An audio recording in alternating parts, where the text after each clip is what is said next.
Hello दोस्तों, कैसे हैं आप सभी। बहुत अच्छे होंगे और आपकी तैयारी भी बहुत बढ़िया से चल रही होगी दोस्तों। देखिए दोस्तों, आपके अपने ही यूट्यूब चैनल पे इकोनॉमिक्स विषय की क्लास में मैं पंकज कटारिया आपका हार्दिक अभिनंदन करता हूं। देखिए दोस्तों, इससे पहले हमारा जो वीडियो था उसमें हमने क्या पढ़ा था, हमने जाना था मौद्रिक नीति के उपकरणों के बारे में कि आरबीआई जो है, रिजर्व बैंक जो ऑफ इंडिया जो है, वो किस हम कहें किन किन उपकरणों को अपनाकर अपनी जो मौद्रिक नीति है उसका हम कहें निर्धारण करता है, नियंत्रण करता है। उसमें हमने देखे थे कि दो तरीके के उपाय रिजर्व बैंक द्वारा अपनाए जाते हैं। पहला मात्रात्मक उपाय कहला जाता और दूसरा गुणात्मक उपाय। पहला को हम क्वांटिटिव मेथड्स कह सकते हैं, दूसरे को क्वालिटेटिव मेथड्स कह सकते हैं। इससे पहले वाला जो वीडियो था उसमें हमने मात्रात्मक उपायों में दो उपाय देखने थे। कौन कौन से? पहला हमने देखा था बैंक दर, ठीक है, बैंक दर। पहला उपाय हमने देखा था बैंक दर। और मैंने ये स्पष्ट कर दिया था कि जो व्यावसायिक बैंक हैं जो आप मार्केट में देखते हैं, उन बैंकों को रिजर्व बैंक जिस दर पर पैसा उधार देता है वो दर कौन सी थी? बैंक दर। फिर हम दूसरा उपाय भी देख चुके थे, और दूसरा उपाय कौन सा था? दूसरा उपाय था आपका CRR, केस रिजर्व रेशो। आज हम तीसरा उपाय देखने वाले हैं, और जो तीसरा उपाय है मैं यहां लिख देता हूं, उसको एक्सप्लेन हम यहां करेंगे। तीसरा उपाय जो है उसे हम कह सकते हैं वैधानिक तरलता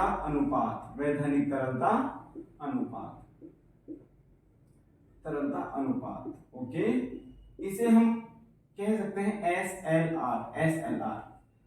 SLR, वैधानिक तरलता अनुपात। ये देखिए जो तीसरा उपाय है इसको हम स्पष्ट करते हैं क्या है ये SLR। सुनिएगा, ये जो SLR है जिसे हम रिजर्व बैंक तीसरे उपाय के रूप में मौद्रिक नीति के निर्धारण के रूप में काम में लेता है, ये जो SLR है इसकी फुल फॉर्म अगर हम कहें तो होती है दोस्तों स्टैट्यूटरी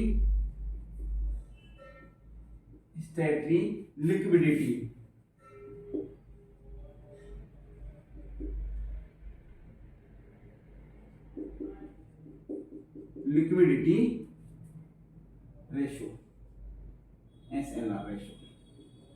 सुनिएगा, स्टैट्यूटरी लिक्विडिटी रेशो। सुनिए, समझ में आएगा आपके जरूर ये क्या होता है स्टैट्यूटरी लिक्विडिटी रेशो। इसको हम हिंदी में कहें तो वैधानिक तरलता अनुपात।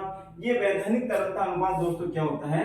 देखिए, जब भी आरबीआई जो है, रिजर्व बैंक ऑफ जो इंडिया है, वो इन बैंकों को यानी व्यावसायिक बैंकों को मार्केट में काम करने की अनुमति जब देता है, तो अनुमति के साथ में वो इन्हें एक हिदायत भी देता है कि आपको जनता को बेहतर से बेहतर सेवाएं देनी है। ये उसको एक हम कहें चेतावनी रहती है रिजर्व बैंक की इन बैंकों को कि आपको जनता को बेटर से बेटर सर्विस देनी है, ठीक है।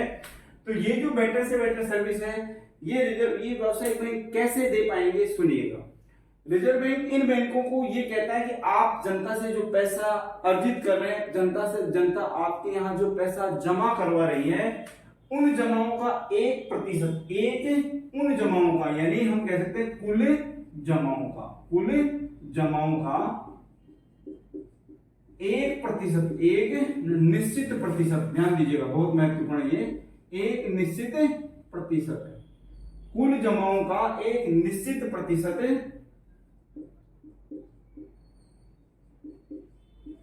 जो व्यावसायिक बैंकों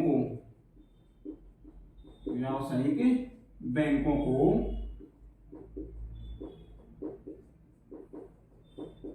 अपने पास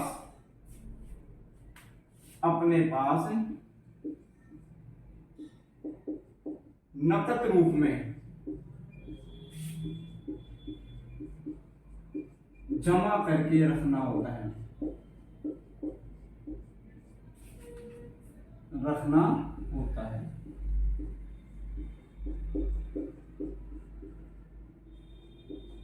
SLR कहलाता है।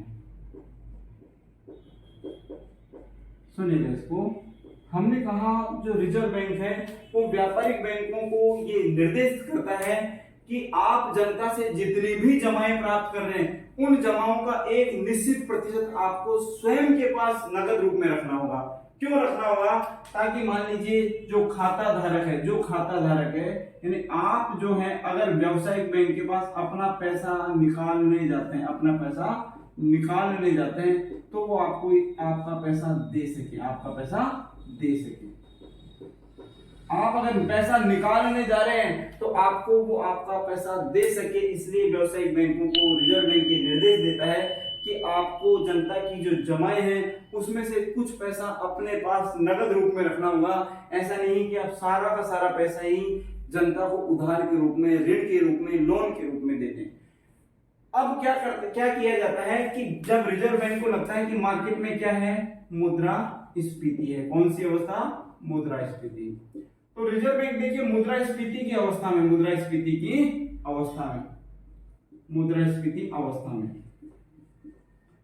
जो SLR की दर होती है, उस SLR की दर को मुद्रास्फीति की अवस्था में RBI द्वारा बढ़ा दिया जाता है। अभी समझाएंगे क्यों बढ़ाया जाता है। और मुद्रा संकुचन की जो अवस्था होती है, मुद्रा संकुचन की अगर अवस्था होती है तो संकुचन की अवस्था में SLR की दर को घटा दिया जाता है। स्फीति की अवस्था में तो बढ़ाया जाता है और संकुचन की अवस्था में घटाया जाता है। कैसे, इसको समझिएगा। देखो हम कहें, मान लीजिए रिजर्व बैंक, ये जो व्यावसायिक बैंक है SBI ले लेते हैं, इस SBI बैंक के पास जनता ने 100 रुपए जमा करवाए, ये इसकी कुल देयताएं हो गई। अब ये बैंक क्या करेगा, इस पैसे को अपने पास तो रखेगा नहीं, किसको उधार देगा? जनता को उधार देगा, जनता को उधार 100 रुपए तो उधार दे नहीं सकता, क्योंकि 10% तो किस रूप में, 10% तो CRR के रूप में उसे कहां रखना होगा? RBI में रखना होगा, नगद रूप में। अब RBI ने ये भी निर्देश कर रखा है कि आपके पास जो पैसा है उसका कुछ हिस्सा, मान लीजिए RBI ये कह दे कि भैया 10% हिस्सा आपको किस रूप में, SLR के रूप में आपको नगद रखना है, SLR के रूप में। तो अब ये जो व्यावसायिक बैंक है कितना पैसा उधार दे पाएगा? 80 रुपए। समझिएगा, 10 पैसा किस रूप में, SLR के रूप में रख लिया जाए 10%। कितना पैसा बच गया? 100 में से 10% तो कहां चला गया? CRR के रूप में चला गया। 10% कहां चला गया? SLR के रूप में चला गया। बचा कितना? 80 रुपए बच गए, 80 रुपए बच गए। अब ये 80 रुपए ही उधार दे पाएगा। अगर मान लीजिए मुद्रास्फीति है, पहले से ही पैसा ज्यादा है मार्केट में, तो RBI क्या करता है, ये जो दर थी, ये जो SLR की दर थी, इसे बढ़ा देगा। और बढ़ाकर मान लीजिए अगर वो 20% कर दे तो 10% तो CRR का पैसा और 20% किसका, SLR का पैसा। कितना पैसा हो गया? पहले 80 रुपए उधार दे पा रहा था, अब कितना उधार दे पाएगा दोस्तों? 70 रुपए उधार दे पाएगा। बताइए जो पैसा मार्केट में उधार जा रहा था ज्यादा, वो कंट्रोल हुआ या नहीं हुआ? सिंपल सी बात है, मुद्रास्फीति की अवस्था में SLR की दर को बढ़ा दिया जाता है और संकुचन की अवस्था में घटा दिया जाता है। फिर हम नेक्स्ट देखते हैं कौन सा, रेपो दर। तो यहां ध्यान रखना है, SLR की दर को जब मुद्रास्फीति की अवस्था होगी तो बढ़ाया जाएगा और जब मुद्रा संकुचन की अवस्था होगी तो घटाया जाएगा। नेक्स्ट जो है वो है रेपो दर। नेक्स्ट उपाय, कौन से उपायों में? मात्रात्मक उपायों में। समझे इसको, रेपो दर क्या होती है। देखो दीर्घकाल के लिए जिस दर पर पैसा उधार दिया गया वो तो कौन सी हो गई? बैंक दर। यानी RBI ने दीर्घकाल के लिए समय की लंबी अवधि के लिए जिस दर पर पैसा उधार दिया था वो तो थी बैंक दर। अगर मान लीजिए RBI अल्पकाल के लिए व्यावसायिक बैंकों को जिस दर पर पैसा उधार देता है, अल्पकाल के लिए जिस दर पर RBI पैसा उधार देता है, जिस दर पर RBI पैसा उधार देता है, किनको देगा? व्यावसायिक बैंकों। आप और हम तो RBI से पैसा उधार ले ही नहीं सकते, क्योंकि RBI के ग्राहक कौन होते हैं? बैंक होते हैं। जैसे हम इन व्यावसायिक बैंकों के ग्राहक होते हैं, वैसे ही ये व्यावसायिक बैंक RBI के ग्राहक होते हैं। तो अल्पकाल के लिए जिस दर पर RBI पैसा उधार देता है व्यावसायिक बैंकों को, वो दर कौन सी कहलाती है? रेपो दर कहलाती है। व्यावसायिक बैंकों वो दर किस नाम से? रेपो दर के नाम से जानी जाएगी। जब हम कहें मुद्रास्फीति है, मुद्रास्फीति, और मुद्रास्फीति का मतलब आप समझते हैं आसानी से कि जब मार्केट में मुद्रा फैल चुकी है, मुद्रास्फीति अवस्था में, मुद्रास्फीति अवस्था में जब मार्केट में मुद्रा पहले से ही ज्यादा है, पहले से ही ज्यादा है, तो बताइए क्या किया जाएगा? जो रेपो दर है, रेपो दर है, उसमें वृद्धि कर दी जाएगी। अगर मुद्रा संकुचन है, मुद्रा संकुचन की अवस्था है, संकुचन है, तो रेपो दर में क्या कर दी जाएगी? मुद्रा संकुचन अवस्था में रेपो दर में कमी कर दी जाएगी। तो जिस दर पर आरबीआई अल्पकाल के लिए व्यावसायिक बैंकों को पैसा उधार देता है, उस दर को हम कह देते हैं रेपो दर। मुद्रा स्फीति की अवस्था जब होती है, स्फीति की अवस्था जब होती है, तो रेपो दर में दोस्तों वृद्धि कर दी जाती है, और जब संकुचन की अवस्था होती है तो रेपो दर को घटा दिया जाता है। ये स्थिति बन जाती है, ये स्थिति। अब हम बात करें नेक्स्ट जो उपाय है नंबर 5, वो है रिवर्स रेपो दर। रिवर्स रेपो दर, रिवर्स रेपो दर, समझिएगा इसको। देखो जैसे आपने रेपो दर देखा, उसका बिल्कुल उल्टा है रिवर्स रेपो दर। इस रेपो दर में क्या कर रहा है? कौन सा बैंक पैसा उधार दे रहा है? आरबीआई उधार दे रहा है। यहां रिवर्स रेपो दर में आरबीआई उधार लेता है, देता नहीं है, लेता है। यानी वह दर जिस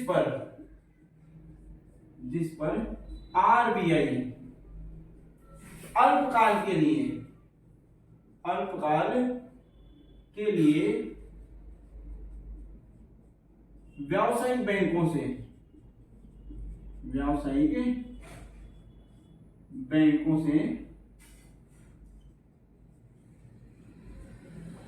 पैसा उधार लेता है,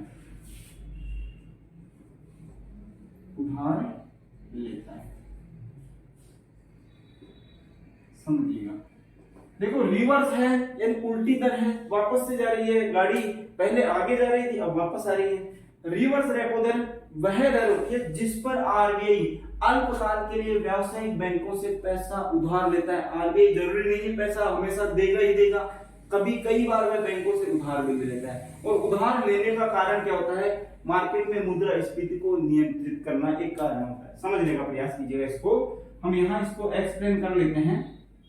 मान लीजिए मार्केट में क्या हो? मुद्रा फैलाव का मतलब हम बार बार कह रहे हैं स्फीति, मुद्रा फैलाव स्फीति। मान लीजिए मार्केट में मुद्रा फैलाव हो गया है, तो आरबीआई का काम है कि वह उस मुद्रा को कम करे, मार्केट से उस मुद्रा को वापस अपने पास खींच कर लेके आए। तो आरबीआई ऐसी अवस्था में रेपो दर को रिवर्स रेपो दर, जो रिवर्स रेपो दर है, रिवर्स रेपो दर, उस रिवर्स रेपो दर को बढ़ा देगा। बढ़ाने का कारण क्या होगा कि जो बैंक जनता को उधार दे रहे हैं वो किसको उधार देना प्रारंभ कर दें? आरबीआई को उधार देना प्रारंभ कर दें। किसके लालच में? रिवर्स रेपो दर के लालच में। तो जैसे मुद्रास्फीति की अवस्था होती है तो रिवर्स रेपो दर बढ़ा दी जाती है, और संकुचन की अवस्था में, मुद्रा संकुचन अवस्था में क्या होता है? रिवर्स रेपो दर में कमी कर दी जाती है। तो ये भी हम देख रहे हैं कि रेपो दर और रिवर्स रेपो दर दोनों ही क्या है?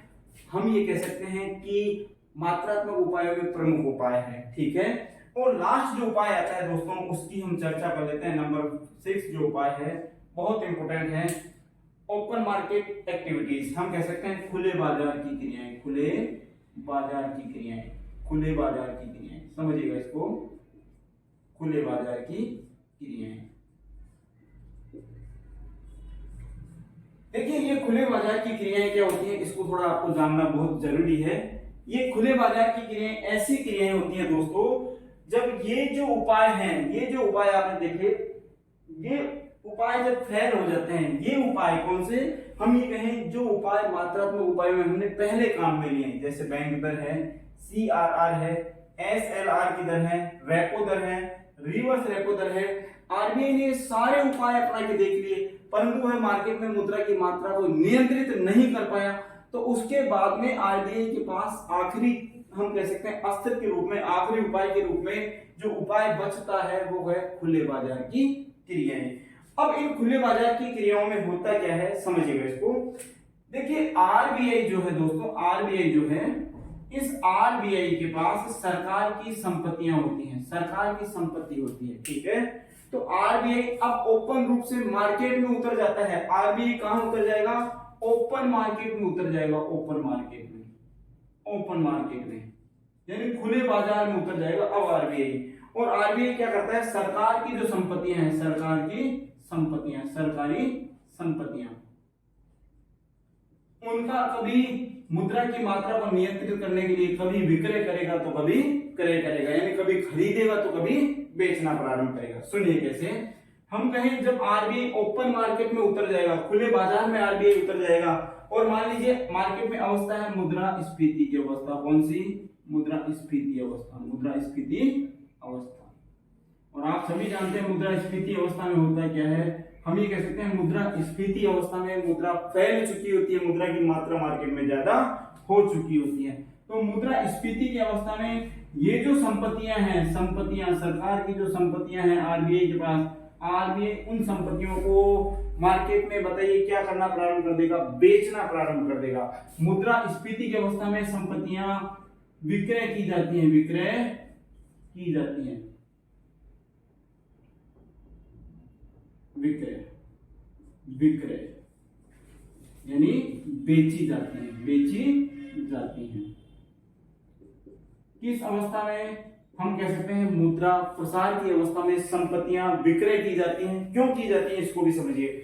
देखो जब मुद्रा फैल चुकी है तो आरबीआई को पता है कि मार्केट में जैसे मान लीजिए 10,000 करोड़ मुद्रा ज्यादा है, 10,000 करोड़, आरबीआई उस अवस्था में क्या करेगा? उसे मार्केट से 10,000 करोड़ वापस लेना है तो वह 10,000 करोड़ के बराबर संपत्ति मार्केट में बेच देगा। जब बेचेगा तो जनता से ये 10,000 करोड़ कहां आ जाएगा? सीधा आरबीआई के पास आ जाएगा। यानी जो पैसा जनता के पास था वो पैसा किसके पास आ गया है? आरबीआई के पास आ गया है। बताइए 10,000 करोड़ ज्यादा था मार्केट में, आरबीआई ने अपनी संपत्तियां बेची, सरकार की संपत्तियां बेची, और बेचने की वजह से वो पैसा वापस किसके पास आ गया? आरबीआई के पास आ गया।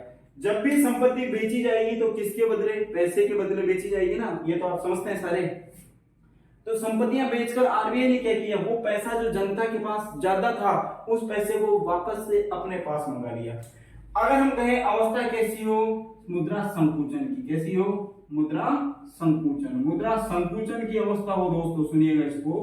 जब संकुचन की अवस्था हो तो उल्टा काम किया जाता है। यहाँ स्फीति की अवस्था में बेची जा रही थी और संकुचन की अवस्था में संपत्तियां क्रय की जाएंगी। क्रय यानी क्रय की जाती है, क्रय का मतलब खरीदी जाती है ना, खरीदी जाती है। क्रय का मतलब खरीदना। ओके, संकुचन की अवस्था में खरीदी जाएंगी। तो आरबीआई जब संपत्तियां खरीदेगा तो खरीदेगा किसके बदले? पैसे के बदले। यानी आरबीआई को पता है कि मार्केट में पैसा कम हो गया है तो वह मार्केट से संपत्तियां खरीदना प्रारंभ करेगा ताकि जनता के पास पैसा चला जाए। तो ये दोनों स्थितियां हैं किसमें? खुले बाजार की क्रियाओं में। जैसे ही मुद्रास्फीति की अवस्था होती है तो संपत्तियां बेची जाती हैं, और जब मुद्रा संकुचन की अवस्था होती है तो संपत्तियां क्रय की जाती है। इसको विशेष ध्यान रखिएगा क्योंकि यहाँ स्टूडेंट थोड़ा दिमाग घूम जाता है उनका, और एग्जामिनर हम कहें वो चाहता यही है कि आपका दिमाग घूमे और कहां आपके नंबर काटने का उसे मौका मिले। तो ये गलती आपको नहीं करनी है। मैं मानता हूं मात्रात्मक उपाय में सारे उपाय आपके स्पष्ट हो चुके हैं। देखिए यहाँ एक एक करके उपाय हमने स्पष्ट कर लिए हैं, और रेगुलर वीडियो देखें। हम कहते हैं कि आपकी तैयारी इस लायक हो जाएगी कि आप आसानी से गवर्नमेंट जॉब प्राप्त कर पाएंगे। हम आपके लिए शुभकामनाएं आपको देते हैं ताकि आप वीडियो रेगुलर देखें और अपनी तैयारी को पूरा कर सकें। B continue, be happy, thank you.